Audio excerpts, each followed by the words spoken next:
ನಮಸ್ಕಾರ, first tube ನ ಮತ್ತೊಂದು ವಿಡಿಯೋಗೆ ಸ್ವಾಗತ.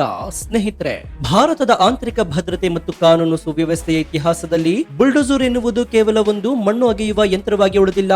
ಅದೊಂದು ಭ್ರಷ್ಟರ, ಗೂಂಡಗಳ ಮತ್ತು ಅಕ್ರಮಕೋರರ ಪಾಲಿನ ಅತಿ ದೊಡ್ಡ ಸಿಂಹ ಸ್ವಪ್ನವಾಗಿ ಬದಲಾಗಿದೆ. ಉತ್ತರ ಪ್ರದೇಶದಲ್ಲಿ ಮುಖ್ಯಮಂತ್ರಿ ಯೋಗಿ ಆದಿತ್ಯನಾಥ್ ಅವರು ಶುರು ಮಾಡಿದ ಈ ಬುಲ್ಡೋಜರ್ ಕಾರ್ಯಾಚರಣೆ ನಂತರ ಬಂಗಾಳಕ್ಕೆ ಹೋಯಿತು. ನಂತರ ಮುಂಬೈ ಮಹಾನಗರದ ಅಕ್ರಮ ಕಟ್ಟಡಗಳನ್ನ ಧೂಳಿಪಟ ಮಾಡಿತು. ಆದ್ರೆ ಈಗ ಜಗತ್ತಿನ ಕಲ್ಪನೆಗೂ ಮೀರಿದಂತಹ ಒಂದು ರಾಜ್ಯಕ್ಕೆ ಈ ಬುಲ್ಡೋಜರ್ ಸಂಸ್ಕೃತಿ ಭರ್ಜರಿಯಾಗಿ ಕಾಲಿಟ್ಟಿದೆ. ಹೌದು, ದೇವರ ಸ್ವಂತ ನಾಡು ಅಂತ ಕರೆಯಲ್ಪಡುವಂತಹ ಕಮ್ಯುನಿಸ್ಟರ ಭದ್ರಕೋಟೆ ಕೇರಳದಲ್ಲಿ ಇದೀಗ ಅಕ್ಷರಶಃ ಯೋಗಿ ಮಾಡೆಲ್ ಆಡಳಿತ ಶುರುವಾಗಿದೆ. ಕೇರಳ ರಾಜಧಾನಿ ತಿರುವನಂತಪುರಂನಲ್ಲಿ ದಶಕಗಳಿಂದ ಅಕ್ರಮವಾಗಿ ನಿರ್ಮಾಣವಾಗಿದ್ದ ಮಾಫಿಯಾ ಕಟ್ಟಡಗಳ ಮೇಲೆ ಮತ್ತು ಗೂಂಡಾಗಳ ಅಡ್ಡೆಗಳ ಮೇಲೆ ಭಾರಿ ದೊಡ್ಡ ಹಳದಿ ಬಣ್ಣದ ಬುಲ್ಡೋಜರ್ಗಳು ಘರ್ಜಿಸಲು ಶುರು ಮಾಡಿವೆ. ಅಷ್ಟಕ್ಕೂ ಕಮ್ಯುನಿಸ್ಟ್ ಸರ್ಕಾರವಿರುವಂತಹ ಕೇರಳದಲ್ಲಿ ಯೋಗಿ ಮಾಡೆಲ್ ಬುಲ್ಡೋಜರ್ ಆಪರೇಷನ್ ಶುರು ಮಾಡಲು ಹೇಗೆ ಸಾಧ್ಯವಾಯಿತು? ತಿರುವನಂತಪುರಂ ಕಾರ್ಪೊರೇಷನ್ ನಲ್ಲಿ ಇತಿಹಾಸ ಸೃಷ್ಟಿ ಮಾಡಿರುವಂತಹ ಬಿಜೆಪಿ ಮೇಯರ್ ಅವರ ಆ ಖಡಕ್ ನಿರ್ಧಾರ ಎಂಥದ್ದು? ಸಿಪಿಎಂ ಬೆಂಬಲದೊಂದಿಗೆ ಪಾಳ್ಯಂ ಕಣ್ಣೀಮರ್ ಮಾರ್ಕೆಟ್ ನಲ್ಲಿ ನಡೀತಾ ಇದ್ದಂತಹ ಆ ಕರಾಳ ಹಫ್ತಾ ವಸೂಲಿ ಮಾಫಿಯಾ ಹೇಗಿತ್ತು? ಸ್ಮಾರ್ಟ್ ಸಿಟಿ ಯೋಜನೆಯನ್ನ ಕಬಳಿಸಲು ಕುಳಿತಿದ್ದಂತಹ ಕಿಡಿಗೇಡಿಗಳ ಅಹಂಕಾರವನ್ನ ಕೇವಲ ಒಂದೇ ಒಂದು ದಿನದಲ್ಲಿ ಹೊಸಕ್ಕೆ ಹಾಕಿದ ಆ ಮೆಗಾ ಆಪರೇಷನ್ ನ ಅಸಲಿ ಗುಟ್ಟಾದ್ರೂ ಏನು? ಬನ್ನಿ ಇವತ್ತಿನ ಎಕ್ಸ್ಕ್ಲೂಸಿವ್ ಡೀಟೇಲ್ ರಿಪೋರ್ಟ್ ನಲ್ಲಿ ಕೇರಳದ ರಾಜಕೀಯ ನಿದ್ದೆಗೆಡಿಸಿರುವಂತಹ ಈ ಬುಲ್ಡೋಜರ್ ಕಾರ್ಯಾಚರಣೆಯ ಪ್ರತಿಯೊಂದು ಗುಟ್ಟನ್ನ ಎಳೆಯಾಗಿ ಬಿಚ್ಚಿಡೋಣ. ದಕ್ಷಿಣ ಭಾರತದ ಆಡಳಿತಾತ್ಮಕ ಕ್ರಾಂತಿಗೆ ಸಂಬಂಧಿಸಿದ ಈ ಸ್ಫೋಟಕ ಮಾಹಿತಿನ ಪ್ರತಿಯೊಬ್ಬ ಭಾರತೀಯನು ತಿಳಿದುಕೊಳ್ಳಬೇಕು. ಹೀಗಾಗಿ ವಿಡಿಯೋವನ್ನ ಎಲ್ಲೂ ಸ್ಕಿಪ್ ಮಾಡದೆ ಕೊನೆವರೆಗೂ ನೋಡಿ. ಸೊ ವಿಡಿಯೋವನ್ನ ಶುರು ಮಾಡೋಣ. ಆದ್ರೆ ಅದಕ್ಕೂ ಮುನ್ನ ಕೇರಳಕ್ಕೆ ಎಂಟ್ರಿ ಕೊಟ್ಟಿರುವಂತಹ ಬುಲ್ಡೋಜರ್ ಮಾಡೆಲ್ ಕರ್ನಾಟಕದಲ್ಲೂ ಜಾರಿಯಾಗಬೇಕು ಅಂತ ನಿಮ್ಗನ್ಸಿದ್ರೆ ಎಸ್ ಅಂತ ಕಮೆಂಟ್ ಮಾಡಿ ಹಾಗೂ ವಿಡಿಯೋಗೆ ಲೈಕ್ ಕೊಡಿ. ಸ್ನೇಹಿತರೆ, ಈ ಭಾರಿ ದೊಡ್ಡ ಬುಲ್ಡೋಜರ್ ಆಪರೇಷನ್ ನ ಅಸಲಿ ಕಥೆ ಅರ್ಥವಾಗಬೇಕಾದ್ರೆ ನೀವು ಮೊದಲು ಕೇರಳದ ರಾಜಧಾನಿ ತಿರುವನಂತಪುರಂನ ರಾಜಕೀಯ ಭೌಗೋಳಿಕತೆಯನ್ನ ಅರ್ಥ ಮಾಡ್ಕೊಳ್ಬೇಕಾಗತ್ತೆ. ಕೇರಳ ಅಂದ್ರೆ ಅದು ಕೇವಲ ಲೆಫ್ಟ್ ಡೆಮೋಕ್ರೆಟಿಕ್ ಫ್ರಂಟ್ ಅಂದ್ರೆ ಎಲ್ಡಿಎಫ್ ಮತ್ತು ಯುನೈಟೆಡ್ ಡೆಮೋಕ್ರೆಟಿಕ್ ಫ್ರಂಟ್ ಅಂದ್ರೆ ಯುಡಿಎಫ್ ನಡುವೆ ಮಾತ್ರ ಫೈಟ್ ಇರ್ತಾ ಇತ್ತು. ಆದ್ರೆ ಇತ್ತೀಚೆಗೆ ನಡೆದ ಸ್ಥಳೀಯ ಸಂಸ್ಥೆಗಳ ಚುನಾವಣೆಯಲ್ಲಿ ಕೇರಳದ ಜನತೆ ಅಕ್ಷರಶಃ ಒಂದು ಹೊಸ ಇತಿಹಾಸವನ್ನೇ ಸೃಷ್ಟಿ ಮಾಡಿದ್ದಾರೆ. ತಿರುವನಂತಪುರಂ ಕಾರ್ಪೊರೇಷನ್ ಚುನಾವಣೆಯಲ್ಲಿ ಬಿಜೆಪಿ ಭಾರಿ ದೊಡ್ಡ ವಿಜಯ ಸಾಧಿಸಿ ತನ್ನದೇ ಆದ ಮೇಯರ್ ಅನ್ನ ಕುರ್ಚಿಯ ಮೇಲೆ ಕೂರಿಸುವಲ್ಲಿ ಯಶಸ್ವಿಯಾಗಿದೆ. ಮೇಯರ್ ವಿ ರಾಜೇಶ್ ಅವರು ಅಧಿಕಾರ ವಹಿಸಿಕೊಂಡ ದಿನದಿಂದಲೇ ಇಡೀ ಕೇರಳಕ್ಕೆ ಒಂದು ಹೊಸ ಮಾದರಿಯ ಆಡಳಿತವನ್ನ ತೋರಿಸಲು ಪಣ ತೊಟ್ಟಿದ್ರು. ಆ ಪಣದ ಅಸಲಿ ಪ್ರತಿರೂಪವೇ ಇಂದಿನ ಈ ಬುಲ್ಡೋಜರ್ ಕ್ರಾಂತಿ. ತಿರುವನಂತಪುರಂ ನಗರದ ಹೃದಯ ಭಾಗದಲ್ಲಿ ಅತಿ ಪ್ರಮುಖ ವ್ಯಾಪಾರ ಕೇಂದ್ರ ಅಂದ್ರೆ ಅದು ಪಾಳ್ಯಂ ಕಣ್ಣೀಮರ್ ಮಾರ್ಕೆಟ್. ಇದು ಕೇವಲ ಒಂದು ಮಾರುಕಟ್ಟೆಯಾಗಿರಲಿಲ್ಲ, ಬದಲಾಗಿ ದಶಕಗಳಿಂದ ಅಕ್ರಮಕೋರರ ಮತ್ತು ಗೂಂಡಾಗಳ ಅತಿ ದೊಡ್ಡ ಅಡ್ಡಿಯಾಗಿ ಬದಲಾಗಿತ್ತು. ಇಲ್ಲಿ ಕೇಂದ್ರ ಸರ್ಕಾರದ ಸ್ಮಾರ್ಟ್ ಸಿಟಿ ಯೋಜನೆಯಡಿ ಒಂದು ಸುಸಜ್ಜಿತವಾದ ಪುನರ್ವಸತಿ ಬ್ಲಾಕ್ ಅನ್ನ ನಿರ್ಮಾಣ ಮಾಡಲಾಗಿತ್ತು. ಪ್ರಾಮಾಣಿಕರ ವ್ಯಾಪಾರಿಗಳಿಗೆ ಅನುಕೂಲವಾಗಲಿ ಅಂತ 100ಕ್ಕೂ ಹೆಚ್ಚು ಹೊಸ ಮಳಿಗೆಗಳನ್ನ ಕಟ್ಟಲಾಗಿತ್ತು. ಆದ್ರೆ ಆ ಮಳಿಗೆಗಳು ಕಂಪ್ಲೀಟ್ ಆಗಿ ಖಾಲಿ ಉಳಿದಿದ್ವು. ಯಾಕೆ ಗೊತ್ತಾ? ಆ ಹೊಸ ಬಿಲ್ಡಿಂಗ್ ನ ಹೊರಗಡೆ ಮೆಟ್ಟಿಲುಗಳ ಮೇಲೆ ಮತ್ತು ಪ್ರವೇಶ ದ್ವಾರದಲ್ಲೇ ನೂರಾರು ಅಕ್ರಮ ಟಿನ್ಶೀಟ್ ಅಂಗಡಿಗಳು ತಲೆ ಎತ್ತಿದ್ವು. ಕೋಳಿ ಮತ್ತು ಮಾಂಸ ಮಾರಾಟ ಮಾಡುವ ಈ ಅಕ್ರಮ ಅಂಗಡಿಗಳು ಇಡೀ ಮಾರ್ಕೆಟ್ ನ ಸುಗಮ ಕಾರ್ಯಾಚರಣೆ ಕಂಪ್ಲೀಟ್ ಆಗಿ ಅಡ್ಡಿಯಾಗಿತ್ತು. ಈ ಅಕ್ರಮ ಅಂಗಡಿಯನ್ನು ತೆರವು ಮಾಡಲು ಹಿಂದಿನ ಆಡಳಿತಗಾರರು ಯಾಕೆ ಧೈರ್ಯ ಮಾಡಿರಲಿಲ್ಲ ಎನ್ನುವ ಕಾರಣ ಸತ್ಯವನ್ನ ನೀವು ತಿಳಿದುಕೊಳ್ಬೇಕಾಗತ್ತೆ. ಈ ಅಕ್ರಮ ಟಿನ್ಶೀಟ್ ಅಂಗಡಿಗಳ ಹಿಂದೆ ಕೇರಳದ ಆಡಳಿತಾರೂಢ ಸಿಪಿಎಂ ಪಕ್ಷದ ಬೆಂಬಲ, ಲೋಕಲ್ ಗೂಂಡಾಗಳ ಕರಾಳ ಹಸ್ತವಿತ್ತು. ಈ ಗೂಂಡಾಗಳು ಪ್ರಾಮಾಣಿಕ ವ್ಯಾಪಾರಿಗಳಿಂದ ಬಲವಂತವಾಗಿ ಹಫ್ತಾ ವಸೂಲಿ ಮಾಡಲು ಶುರು ಮಾಡಿದ್ರು. ಯಾವ ಮಟ್ಟಿಗೆ ಅಂದ್ರೆ ಒಬ್ಬ ಮೀನು ಮಾರುವ ಬಡ ವ್ಯಾಪಾರಿ ಒಂದು ಪಾತ್ರೆ ಮೀನು ತಂದ್ರೆ ಆತ ಈ ಗೂಂಡಾಗಳಿಗೆ ಬರೋಬ್ಬರಿ 500 ರೂಪಾಯಿಗಳ ಭಾರಿ ದೊಡ್ಡ ಹಫ್ತಾ ಕೊಡ್ಲೇಬೇಕಾಗಿತ್ತು.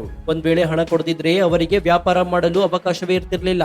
ಈ ಗೂಂಡಾಗಳ ದರ್ಪದಿಂದ ಬೇಸತ್ತಿದ್ದಂತಹ ಜನಸಾಮಾನ್ಯರು ಮತ್ತು ಪ್ರಾಮಾಣಿಕ ವ್ಯಾಪಾರಿಗಳು ನಗರ ಪಾಲಿಕೆಗೆ ದೂರನ್ನ ಕೊಡ್ತಾರೆ. ಆದ್ರೆ ಕಮ್ಯುನಿಸ್ಟ್ ನಾಯಕರ ಕುಮ್ಮಕ್ಕಿನಿಂದಾಗಿ ಯಾವ ಅಧಿಕಾರಿಯೂ ಕೂಡ ಅವರ ವಿರುದ್ಧ ಆಕ್ಷನ್ ತೆಗೆದುಕೊಳ್ತಾ ಇರಲಿಲ್ಲ. ಯಾವಾಗ ತಿರುವನಂತಪುರಂ ಕಾರ್ಪೊರೇಷನ್ ಗೆ ಹೊಸ ಮೇಯರ್ ಆಗಿ ಬಿಜೆಪಿಯ ವಿ ರಾಜೇಶ್ ಅವರು ಎಂಟ್ರಿ ಕೊಡ್ತಾರೋ ಆಗ ಈ ಗೂಂಡಾಗಳ ಕೌಂಟ್ ಡೌನ್ ಶುರುವಾಯಿತು. ಜನರ ದೂರುಗಳನ್ನು ಗಂಭೀರವಾಗಿ ಪರಿಗಣಿಸಿದ ಮೇಯರ್ ರಾಜೇಶ್ ಅವರು ಕೇವಲ ಎಸಿ ರೂಮ್ ನಲ್ಲಿ ಕುಳಿತು ಆದೇಶ ಮಾಡಲಿಲ್ಲ, ಬದಲಾಗಿ ಕಳೆದ ಶನಿವಾರ ಡೈರೆಕ್ಟ್ ಆಗಿ ಪಾಳೆ ಮಾರ್ಕೆಟ್ ಗೆ ಫೀಲ್ಡ್ ಗೆ ವಿಸಿಟ್ ಮಾಡಿದ್ರು. ತಮ್ಮ ಜೊತೆ ಸ್ಟ್ಯಾಂಡಿಂಗ್ ಕಮಿಟಿ ಅಧ್ಯಕ್ಷರು ಮತ್ತು ಹಿರಿಯ ಅಧಿಕಾರಿಗಳ ಇಡೀ ಪಡೆಯನ್ನೇ ಕರೆದುಕೊಂಡು ಹೋಗ್ತಾರೆ. ಮಾರ್ಕೆಟ್ ನ ಇಂಚಿಂಚು ಜಾಗವನ್ನ ಪರಿಶೀಲನೆ ಮಾಡ್ತಾರೆ. ಪ್ರಾಮಾಣಿಕ ವ್ಯಾಪಾರಿಗಳ ಕಷ್ಟವನ್ನ ಇವ್ಯಾರೇ ಆಲಿಸ್ತಾರೆ ಮತ್ತು ಗೂಂಡಗಳು ಮಾಡ್ತಾ ಇದ್ದ ಅಕ್ರಮ ಹಣದ ವಸೂಲಿಯ ಪಕ್ಕಾ ದಾಖಲೆಯನ್ನ ಸಂಗ್ರಹ ಮಾಡಿದ್ರು. ಅಲ್ಲಿಯೇ ನಿಂತು ಈ ಅಕ್ರಮ ನಿರ್ಮಾಣವನ್ನ ಮುಲಾಜಿಲ್ಲದೆ ಕೆಡವಲು ಒಂದು ಬಿಗ್ ಮಾಸ್ಟರ್ ಪ್ಲಾನ್ ಅನ್ನ ರೆಡಿ ಮಾಡಿದ್ರು. ಯಾವುದೇ ಅಕ್ರಮ ತೆರವು ಕಾರ್ಯಾಚರಣೆ ಯಶಸ್ವಿಯಾಗಬೇಕಾದ್ರೆ ಅಲ್ಲಿ ಸರ್ಪ್ರೈಸ್ ಎಲಿಮೆಂಟ್ಸ್ ಅತಿ ಮುಖ್ಯ.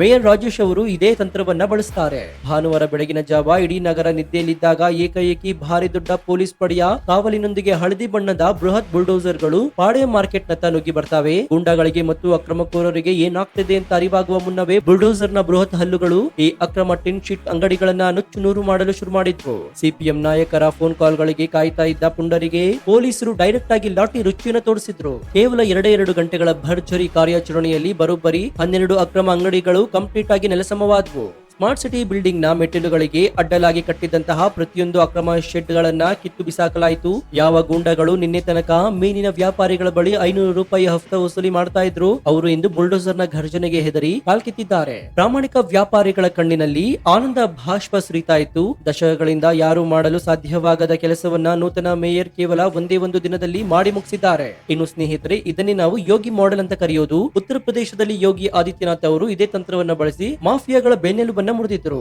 ಅಕ್ರಮವಾಗಿ ಕಟ್ಟಿದ್ದ ಕಟ್ಟಡಗಳು ಕೇವಲ ಇಟ್ಟಿಗೆ ಮತ್ತು ಸಿಮೆಂಟ್ ನ ರಚನೆಗಳಲ್ಲ, ಬದಲಾಗಿ ಅವು ಗೂಂಡಗಳ ಅಹಂಕಾರ ಮತ್ತು ಆರ್ಥಿಕ ಮೂಲಗಳಾಗಿದ್ವು. ಈ ಆರ್ಥಿಕ ಮೂಲವನ್ನ ಬುಲ್ಡೋಸರ್ ಬಳಸಿ ಕಟ್ ಮಾಡಿದರೆ ಇಡೀ ಮಾಫಿಯಾ ಕಂಪ್ಲೀಟ್ ಆಗಿ ಉಸಿರುಗಟ್ಟುತ್ತೆ. ತಿರುವನಂತಪುರಂನಲ್ಲಿ ನಡೆದಂತಹ ಈ ಕಾರ್ಯಾಚರಣೆ ಕೇವಲ ಒಂದು ಮಾರ್ಕೆಟ್ ಕ್ಲೀನಿಂಗ್ ಆಗಿರಲಿಲ್ಲ, ಬದಲಾಗಿ ಇಡೀ ಕೇರಳದ ಗೂಂಡಾಗಳಿಗೆ ಕೊಟ್ಟಿರುವಂತಹ ಡೈರೆಕ್ಟ್ ವಾರ್ನಿಂಗ್ ಆಗಿದೆ. ತಪ್ಪು ಮಾಡಿದ್ರೆ ನಿಮ್ಮ ಆಸ್ತಿಯು ಉಳಿಯೋದಿಲ್ಲ, ನಿಮ್ಮ ಸಾಮ್ರಾಜ್ಯವು ಉಳಿಯೋದಿಲ್ಲ ಎನ್ನುವ ಖಡಕ್ ಸಂದೇಶವನ್ನ ರವಾನಿಸಿದೆ. ಈ ಬುಲ್ಡೋಸರ್ ಕಾರ್ಯಾಚರಣೆಯ ಮೂಲಕ ಬಿಜೆಪಿ ಕೇರಳದಲ್ಲಿ ಒಂದು ಭಾರಿ ದೊಡ್ಡ ರಾಜಕೀಯ ಸಂದೇಶವನ್ನ ಸಾರಿದೆ. ಮೇಯರ್ ವಿ ರಾಜೇಶ್ ಅವರು ಹೆಮ್ಮೆಯಿಂದ ಹೇಳಿಕೊಂಡಿದ್ದಾರೆ, ಇದು ನಮ್ಮ ಕಾರ್ಪೊರೇಷನ್ ನ ಮೊದಲ ಕಠಿಣ ಹೆಜ್ಜೆ. ಇದು ಕೇವಲ ಒಂದು ಮಾರ್ಕೆಟ್ ಗೆ ಸೀಮಿತವಲ್ಲ, ಇಡೀ ತಿರುವನಂತಪುರಂ ನಗರದಲ್ಲಿ ಹೊಸ ಕಾನೂನು ಮತ್ತು ಆಡಳಿತ ಆರಂಭ.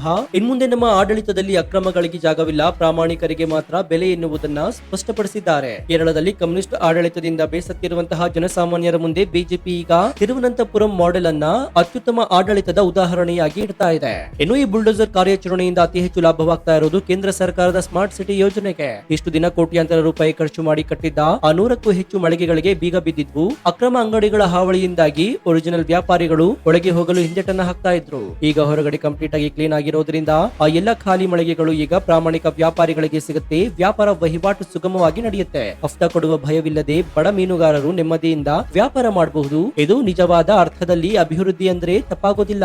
ಇನ್ನು ಕೇರಳದಲ್ಲಿ ನಡೀತಾ ಇರುವಂತಹ ಈ ಬುಲ್ಡೋಸರ್ ಕಾರ್ಯಾಚರಣೆ ಈಗ ಕೇವಲ ಆ ರಾಜ್ಯಕ್ಕೆ ಸೀಮಿತವಾಗಲ್ಲ, ಬದಲಾಗಿ ಇಡೀ ರಾಷ್ಟ್ರೀಯ ಮಟ್ಟದಲ್ಲಿ ಭಾರಿ ಚರ್ಚೆಗೆ ಗ್ರಾಸವಾಗಿದೆ. ಉತ್ತರ ಪ್ರದೇಶದಲ್ಲಿ ಶುರುವಾದ ಈ ಟ್ರೆಂಡ್ ಮಹಾರಾಷ್ಟ್ರ, ಮಧ್ಯಪ್ರದೇಶ, ಅಸ್ಸಾಂ ಮತ್ತು ಈಗ ಕೇರಳಕ್ಕೂ ಕೂಡ ಕಾಲಿಟ್ಟಿದೆ. ಅಂದ್ರೆ ಭಾರತದ ಜನತೆ ಕಠಿಣ ಆಡಳಿತವನ್ನ ಎಷ್ಟು ಇಷ್ಟಪಡ್ತಾ ಇದ್ದಾರೆ ಎನ್ನುವುದು ಸ್ಪಷ್ಟವಾಗ್ತಾ ಇದೆ. ಭ್ರಷ್ಟಾಚಾರ ಮತ್ತು ಗೂಂಡಾಗಿರಿಯ ವಿರುದ್ಧ ಕೇವಲ ಕಾನೂನು ಪುಸ್ತಕಗಳಿದ್ದರೆ ಸಾಲದು, ಮೈದಾನದಲ್ಲಿ ಡೈರೆಕ್ಟ್ ಆಗಿ ಆಕ್ಷನ್ ತೆಗೆದುಕೊಳ್ಳುವ ಎದೆಗಾರಿಕೆ ಬೇಕು ಎನ್ನುವುದು ತಿರುವನಂತಪುರಂ ಮೇಯರ್ ಇಡೀ ದೇಶಕ್ಕೆ ತೋರಿಸಿಕೊಟ್ಟಿದ್ದಾರೆ. ಈ ಒಂದು ಘಟನೆ ಕೇರಳದ ಮುಂದಿನ ವಿಧಾನಸಭಾ ಚುನಾವಣೆಗೆ ಒಂದು ಭಾರಿ ದೊಡ್ಡ ದಿಕ್ಸೂಚಿಯಾಗುತ್ತೆ.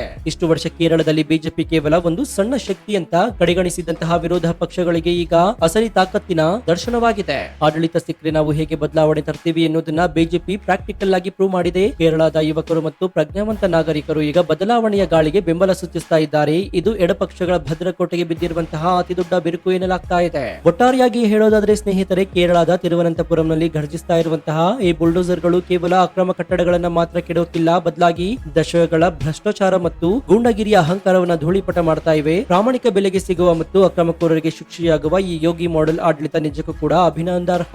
ದೇವರು ಸ್ವಂತ ನಾಡು ಮತ್ತೆ ತನ್ನ ನೈಜ ಸೌಂದರ್ಯ ಮತ್ತು ಶಾಂತಿಯನ್ನ ಮರಳಿ ಪಡೆಯಲು ಇಂತಹ ಕಠಿಣ ಹೆಜ್ಜೆಗಳು ಅತಿ ಅವಶ್ಯಕ. ಸೊ ನಿಮ್ಗೇನನ್ಸುತ್ತೆ? ಕೇರಳದಲ್ಲಿ ಯೋಗಿ ಮಾಡೆಲ್ ಬಂದಿದ್ದು ಸರಿ ಅಂತ ನಿಮ್ಗನ್ಸುತ್ತಾ? ಈ ಬಗ್ಗೆ ನಿಮ್ಮ ಅತ್ಯಂತ ತಾರ್ಕಿಕ ಮತ್ತು ಪ್ರಾಮಾಣಿಕ ಅನಿಸಿಕೆಯನ್ನು ಕಮೆಂಟ್ ಬಾಕ್ಸ್ ನಲ್ಲಿ ತಪ್ಪದೆ ತಿಳಿಸಿ ಮುಕ್ತವಾಗಿ ಚರ್ಚಿಸೋಣ. ಭಾರತದ ಆಂತರಿಕ ಭದ್ರತೆ ಮತ್ತು ಆಡಳಿತಾತ್ಮಕ ಬದಲಾವಣೆಗಳನ್ನ ಎತ್ತಿ ಹಿಡಿಯುವ ಈ ಸ್ಫೋಟಕ ರಿಪೋರ್ಟ್ ಇಡೀ ದೇಶಕ್ಕೆ ತಲುಪುವಂತೆ ಹೆಮ್ಮೆಯಿಂದ ವಿಡಿಯೋವನ್ನ ನಿಮ್ಮ ವಾಟ್ಸ್ಆಪ್, ಫೇಸ್ಬುಕ್ ಗ್ರೂಪ್ ಗಳಲ್ಲಿ ಮರೆಯದೆ ಶೇರ್ ಮಾಡಿ. ಇದೇ ರೀತಿ ರಾಜಕೀಯ ಕ್ರಾಂತಿಗಳು, ರಾಷ್ಟ್ರೀಯ ಭದ್ರತೆ ಮತ್ತು ಜಿಯೋ ಪೊಲಿಟಿಕ್ಸ್ ನ ನಿಷ್ಪಕ್ಷಪಾತ, ತ್ವರಿತ ಮತ್ತು ಅತ್ಯಂತ ಡೀಟೇಲ್ ಆದ ರಿಪೋರ್ಟ್ ಗಳಿಗಾಗಿ ನಿಮ್ಮ ನೆಚ್ಚಿನ ಫಸ್ಟ್ ಟ್ಯೂಬ್ ಯೂಟ್ಯೂಬ್ ಚಾನಲ್ ಅನ್ನು ಈಗಲೇ ಸಬ್ಸ್ಕ್ರೈಬ್ ಮಾಡಿಕೊಂಡು ಪಕ್ಕದಲ್ಲಿರುವಂತಹ ಬೆಲ್ ಐಕಾನ್ ಅನ್ನು ಪ್ರೆಸ್ ಮಾಡಿ. ಇದರಿಂದ ನಾವು ಹಾಕುವ ಹೊಸ ವಿಡಿಯೋಗಳ ನೋಟಿಫಿಕೇಶನ್ ಮೊದಲು ನಿಮಗೆ ಸಿಗುತ್ತೆ. ಮತ್ತೊಂದು ಕುತೂಹಲಕಾರಿ ವಿಡಿಯೋದೊಂದಿಗೆ ನಿಮ್ಮನ್ನ ಭೇಟಿಯಾಗ್ತೇವೆ. ಅಲ್ಲಿಯವರೆಗೂ ಎಚ್ಚರದಿಂದ ಇರಿ, ದೇಶ ವಿದೇಶದ ಆಗು ಹೋಗುಗಳನ್ನ ಗಮನಿಸ್ತಾನೆ ಇರಿ. ಇದಾಗಿತ್ತು ಈ ಕ್ಷಣದ ವಿಶೇಷ. ನೋಡ್ತಾ ಇರಿ ಫಸ್ಟ್ ಟ್ಯೂಬ್ ಕನ್ನಡ. ಧನ್ಯವಾದ.